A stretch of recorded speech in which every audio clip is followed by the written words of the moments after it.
WFSB Channel 3. Now, Eyewitness News NightBEAT.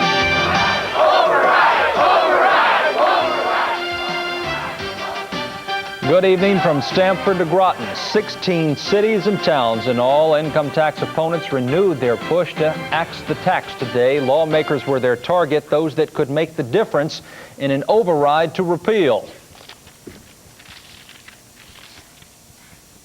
They fanned out across the state with a message that echoed the rally at the state capitol 2 weeks ago.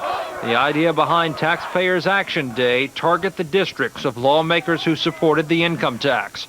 The rallies are coming at a time when leading Democrats are working to repair the income tax, not repeal it. There is nothing they can do, despite all the snake oil they're selling, to improve this tax. It's the worst thing to happen to the people of Connecticut this century. For those in attendance, the protest comes down to dollars and cents in individual budgets. After the grocery bills, the mortgage bills, the insurance bills, the gas bills, the tax bills, there's nothing left. In southeastern Connecticut, protesters circled Groton Town Hall, their opposition spelled out in signs they held high. This income tax being implemented, many people are saying, is making the difference between them being able to continue owning and staying in their homes and buying groceries and so forth, and not.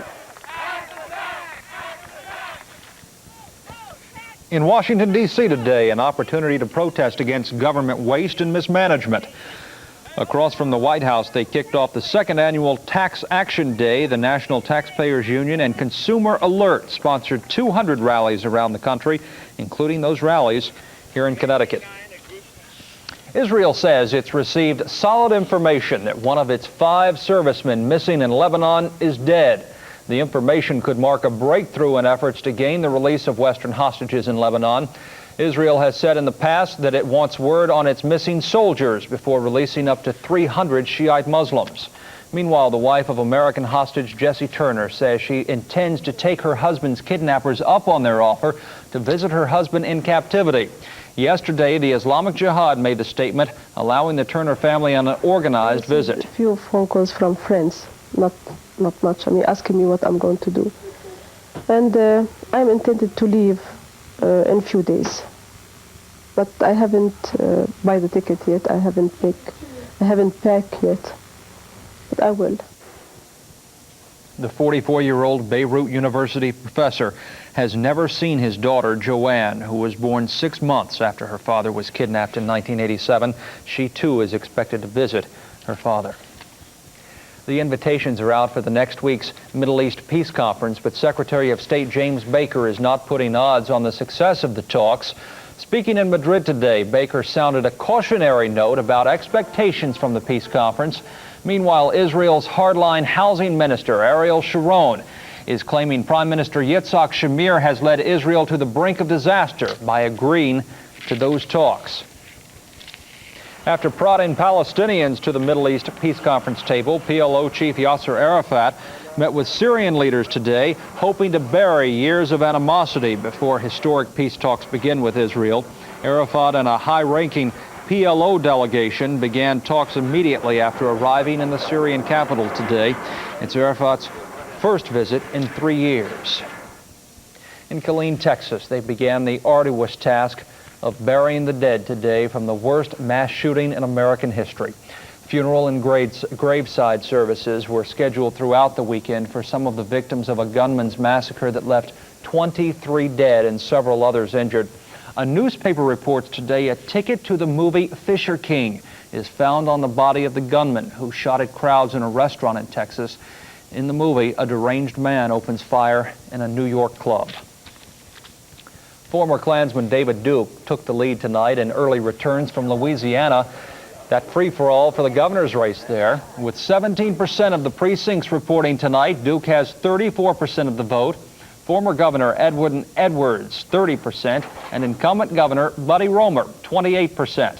In Louisiana, all candidates run in the same primary. The top 2 finishers meet in a November 16th runoff, unless the leader wins a majority. The quiet town of Shelburne Falls, Massachusetts is coming to terms tonight with the arrest of a popular priest on charges he raped a 12-year-old child. 50-year-old Reverend Richard Levine, pastor at St. Joseph's Church, was arrested last night. He served the community for half his life as a priest. Today, the allegations against him are the talk of the town. What I've had doing him, he's been very nice. He was married my youngest daughter, and he was very good and did everything he could to help us. And I mean, anybody's in trouble, he's been right there to help them.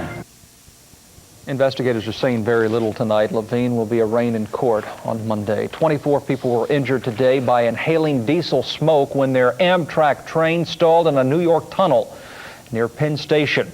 The 5-car train bound for Niagara Falls has more than 150 passengers aboard it this morning. None of the injuries is said to be serious. They're dubbed the dinner time burglars, and they have Greenwich homeowners checking their locks tonight.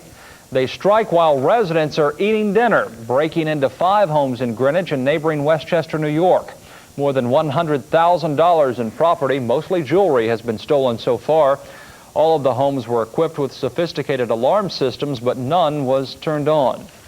Still ahead on the NightBEAT, controversy continues on the University of Bridgeport campus as the Moonies sign up to buy into the financially failing institution. And Indians take offense to the tomahawk chop and protest the World Series. The pictures, the details, coming up.